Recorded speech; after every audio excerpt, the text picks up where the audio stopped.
We have a lot to cover in today's video, including the latest trade rumors around the league. Could Boeser join his former teammate on Long Island? Will the Oilers be pursuing Erik Karlsson? And could the Toronto Maple Leafs also connect with the Canucks on a trade for defenseman Tyler Myers? We'll take a look at that, plus a variety of injuries and news from the waiver wire as well. All that coming up next.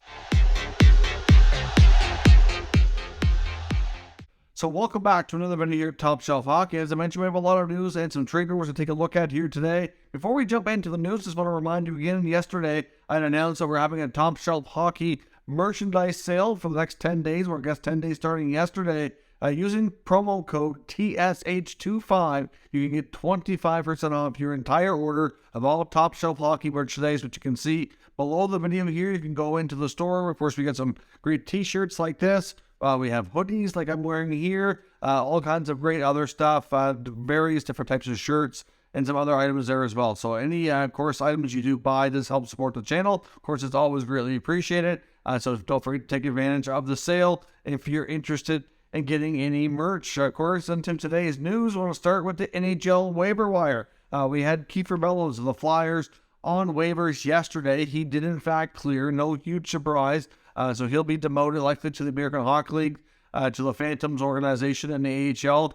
Bellows is a kind of a sad example to me. I really thought he was going to be a fairly big NHL star. He has a great shot. Was a really good player when he was younger and has never really translated to the NHL level. He really struggles with the skating and the pace and getting in position, and I really like that. So I don't know. He's getting to that point in his career. I'm not sure how many more chances he's really going to get.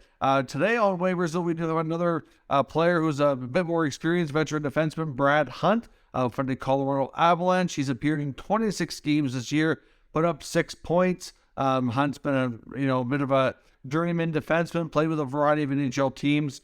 For most teams, he'd be a 6, 7, 8 guy, either playing on your third pair or possibly being in the AHL as a call-up. The Avalanche have had their fair share of injuries in the back end this year, so he's served a purpose, but now he'll need to clear waivers for the next demotion here, but we'll see what happens with Brad Hunt. He might stay in Colorado, but it wouldn't be shocking if he did get picked up. It's just hard to say sometimes. We really don't know what teams are thinking. We do have another signing to discuss. The signing came last evening after yesterday's video was already recorded, but the LA Kings have signed goaltender Phoenix Copley to a 1-year contract extension valued at $1.5 million. Of course, Copley is largely responsible for saving their season. He's had a terrific run. Doesn't have the absolute most phenomenal stats, but he's getting a lot of wins, which is the main thing. His team is playing well in front of him for the most part, and helping LA be, still in that playoff picture, in the playoff hunt. But earlier in the year, Cal Peterson, they were hoping and expecting to be their goaltender of the present and into the future. Really wasn't getting the job done. He signed for 2 more years himself at 3.875. So this year and 2 more, was kind of slowly taking over for Jonathan Quick. At least that's what the hope was. And he's not lived up to expectations. That contract is quickly not looking good. Jonathan Quick himself has been better than Peterson, but could be better as well. Quick is a pending UFA, so no real clear direction yet if the Kings are going to try to run with Copley and Peterson next year, or do they want to consider bringing Quick back? I don't know how that's all going to work, but no matter what, you can say what you want, doesn't matter what they decide. Copley's been their best goalie this year, so getting him signed to a 1-year deal on this kind of a value is really well worth it, in my opinion. Of course, Copley's 31 years old as well, so it's not like he's going to be, the immediate goalie of the long-term future, but he could be a good fit there, and if he can keep playing the way he is for at least a few years. So we'll see where things go on the LA Kings goalie front. Wouldn't be shocking if, between Quick and Peterson, if one of them does move on before next year. Speaking of goaltenders, we have some other updates around the league. Vegas goalie Logan Thompson left the last game the other day. Looked like he was going to be out for an extended time. Didn't look like a good injury at all. Had to be helped off the ice. Then the coach Bruce Cassidy did confirm today that he is going to be out for a longer term. No real clear-cut defined timeline, but longer term was the words used, and that he should be back, though, before the end of the regular season. So right now, of course, Aiden Hill will run with the responsibility, and they brought up Laurent Brossoit, of course, who has a decent amount of NHL experience, to be the backup and platoon with him for the time being. So Thompson should be back before the end of the regular season, which is good news in that sense. Also, another goalie that was helped off and didn't look good either. Today's early matchup between the Ottawa Senators and the Edmonton Oilers saw Sens goalie Anton Forsberg be stretchered off. He could not get up. Definitely, if I had to say, it's almost certainly a knee injury. There was a lot of play in and around the crease area. Oilers forward Zach Hyman was kind of shoved in, fell on him. I've seen some Sens fans say he didn't make any attempt to get out of the crease. The sad part is the Oilers ended up scoring on the play as well, just to add insult to injury there. But at the same time, I don't know if you could really blame Hyman too much. He even said himself after the game that he kind of stopped playing because he kind of locked eyes with Forsberg and knew that he was in a lot of pain and something bad happened. So obviously, it was concerning for him, even being part of the opposition, of course. But of course, Cam Talbot also out. He's expected to be out for a couple of weeks. This could be a major, major blow to the Ottawa Senators having any hopes of climbing back into the playoff race. They had won 4 straight before the All-Star break. This was their first game back. Now both their main goalies are out. Mads Søgaard, who was brought up from the AHL, who they hope could be the goalie of the future. He's 6'7" Danish goalie with a ton of potential, but he's very unseasoned, you could say, and still quite young and inexperienced. So could he go on a run like we saw back in the Hamburglar days a number of years ago? We'll see. I don't know, but it's going to take that kind of a run now to get the Sens back to have any hopes of making the playoffs.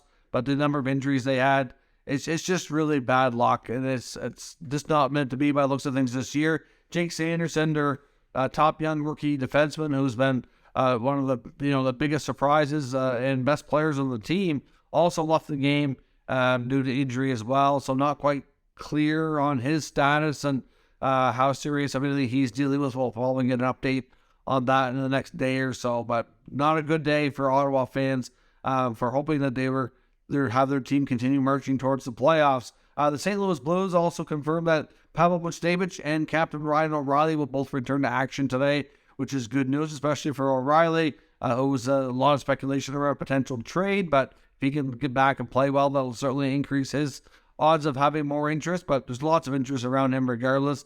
The LA Kings have also activated forwards Trevor Moore and Arthur Kaliev, who are expected to get back into lineup as well. And the Winnipeg Jets activated forward Mason Appleton, but unfortunately lost defenseman Dylan DeMello, who's now placed on injured reserve as well. Now, on to the trade section of the video. We have a number of things to look at here today, including a story from fourthperiod.com. Irfan Gaffar, who covers most of the Canucks, but does talk about other teams too. Gaffar has reported that the Toronto Maple Leafs do have what appears to be fairly serious interest in Canucks defenseman Tyler Myers. Now, this was also discussed on the NHL Network by former Canuck coach Bruce Boudreau, who's now working with the NHL Network as an analyst like he was prior to becoming the Canucks coach. Bruce is back in his old stomping grounds there in the studio, having fun again, which is nice to see after the stressful situation and how things played out in Vancouver during his final few weeks and months as head coach in that organization. But if you take a look at things here, the Tyler Myers contract is not the greatest. He's making $6 million. He has this year and one more year on that contract. This summertime, he has a $5 million signing bonus. So a lot of people thought that the Canucks might have a much better chance of trading him prior to next season, but after this season. So after the free agency period kicks in, he gets his $5 million signing bonus. That means his salary next year is only $1 million. So as much as he has a higher cap hit, most teams would love to have Tyler Myers and only pay him $1 million for a season. I think that's fair to say. It's not that he's the worst defenseman in the league or anything of that nature. I think sometimes Canucks fans are pretty hard on him. But I think a lot of it is because of the role that he's expected to play and the amount of money he's getting paid. If he gets a smaller role and a less contract, well, then obviously things would probably be a little less tenuous for him. But at the same time, there is belief that the Leafs do have considerable interest. Now, of course, the Canucks would have to likely take something back. I mean, they might retain a little bit of money on Myers' contract, but given it as next year and this year, it's not going to be as much as you would think of a pending unrestricted free agent, for example. But at the same time, what would the Maple Leafs potentially offer for Myers? I don't think it's going to be anything too crazy. At the same time, getting that contract under their cap would be quite a challenge. I mean, would they move a guy like Justin Hall, for example? He's only making $2 million, another right shot defenseman, so he might get squeezed out of the lineup. I don't think the Canucks are going to be able to pry a top young prospect out of the Maple Leafs for a guy like Myers. If anything, the Canucks would be most satisfied just with getting the salary cap relief and getting the contract off the books. I don't think it would be a huge return, but there might have to be a player go back to help, from a financial standpoint. Maybe the Canucks do retain a little bit of money, but I don't see them retaining a full 50, at least you wouldn't think, based on, the fact that it's all of next year as well. Would at least move a guy like Alex Kerfoot, for example. That might be something that we can see. I believe he's a West Coast player anyway. Might be open to going back to his home province there. But at the same time, Myers, I don't know. I mean, I'm not really sure that's exactly what the Leafs need. I'm kind of a little bit surprised to hear of the strong connection there. We'll have to wait and see. I mean, it wouldn't be completely shocking to see the Leafs pick up a defenseman to improve their depth ahead of the playoffs. I just didn't suspect it would be a guy like this, but he does have huge size. He's a huge guy, like 6'8", 6'9". He's crazy tall with a long stick. He can be physical at times, but given his size and everything, you don't get that physicality like you think you would, like you did other guy like Zdeno Chara, for example. So he's not exactly the same kind of defenseman by any means, but Bruce Boudreau, who knows Myers well from coaching him for some time, basically said he thought that he would be a good help in Toronto and could shore things up on that back end. So if he's given the right role, then maybe it works. But let me know your thoughts on the possibility of Myers heading to the Maple Leafs. And staying with Vancouver, there's some talk from Sportsnet's Jeff Merrick from the Jeff Merrick Show talking about Brock Boeser possibly joining his former captain, former teammate Bo Horvat in Long Island in a potential another deal, seeing the Canucks and Islanders hook up on a trade. He said, essentially, we know Brock Boeser is very likely to be traded.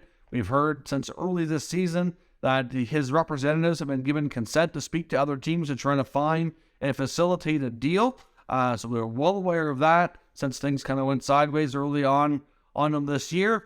And Boeser's obviously had his fair share of struggles. Now, it's fair to say, though, that Boeser has been better as of late. I think the coaching change, I'm not sure exactly what triggered it, but he's played much better under Rick Tocchet in the last 3 or 4 games, I would say.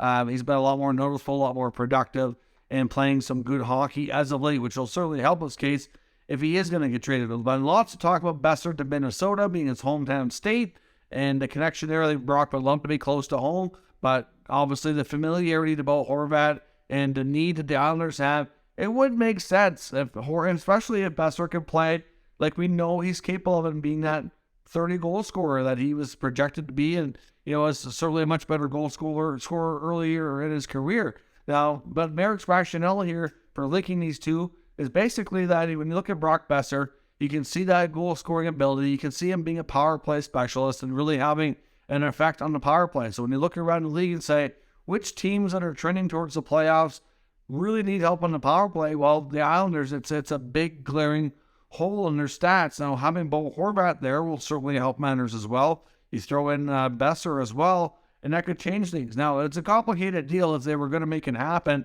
The Vancouver Canucks, again, would have to take a contract back. You're probably looking at a guy like Josh Bailey. They'd have to figure out a way to move that contract off the roster in some capacity. I don't know that the Vancouver Canucks would really want Bailey, so I don't know what they do. Maybe they do a separate subsequent move there to get him to another team, or do they move a guy like Pajot? There's been some talk after acquiring Horvat that a guy like Pajot might be somebody they feel is expendable. Now, at the same time, though, Pajot's been one of their better power play players this year, so I don't know how they feel about that. I mean, obviously, Horvat comes to the Islanders. You think they have different centermen like Nelson and Barzal and Horvat, but Barzal and Horvat have been playing together.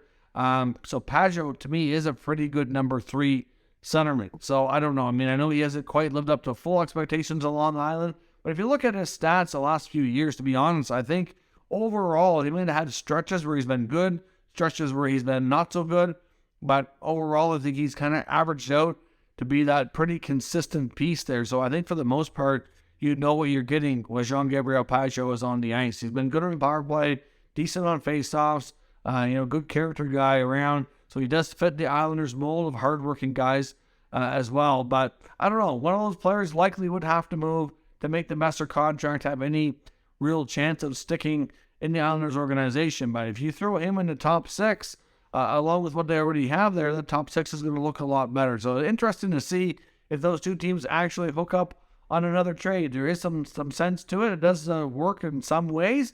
But like I said, Vancouver has to take at least one contract back, and it has to be one of more substantial value. So like a Bailey or a Pajot, to me, would make the most sense. Now, could the Oilers and Sharks hook up, and could we see Erik Karlsson be a member of the Oilers and become teammates with guys like McDavid and Draisaitl? According to different reports out there, the Oilers and the Sharks have engaged on talks around Karlsson. Again, there was talks a number of weeks ago that they had checked in, and the Oilers and Ken Holland had looked into acquiring Karlsson. They didn't get too far along in the process, but there was certainly interest there. Now there's more reports indicating that they are once again engaging in talks for a second time. And obviously, that shows the interest level is high. Erik Karlsson is obviously having a phenomenal year, might be one for the record books. And at the same time, though, he makes a ton of money.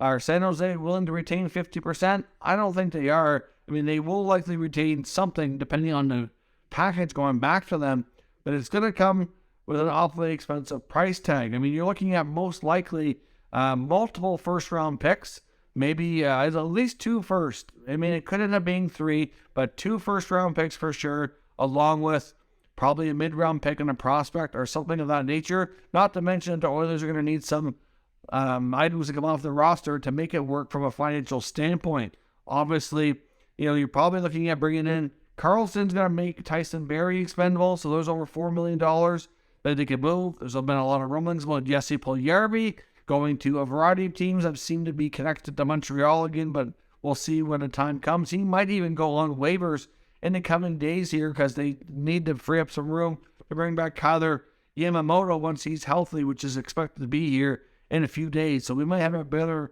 longer-term outlook on Puljujarvi's future in the short term here.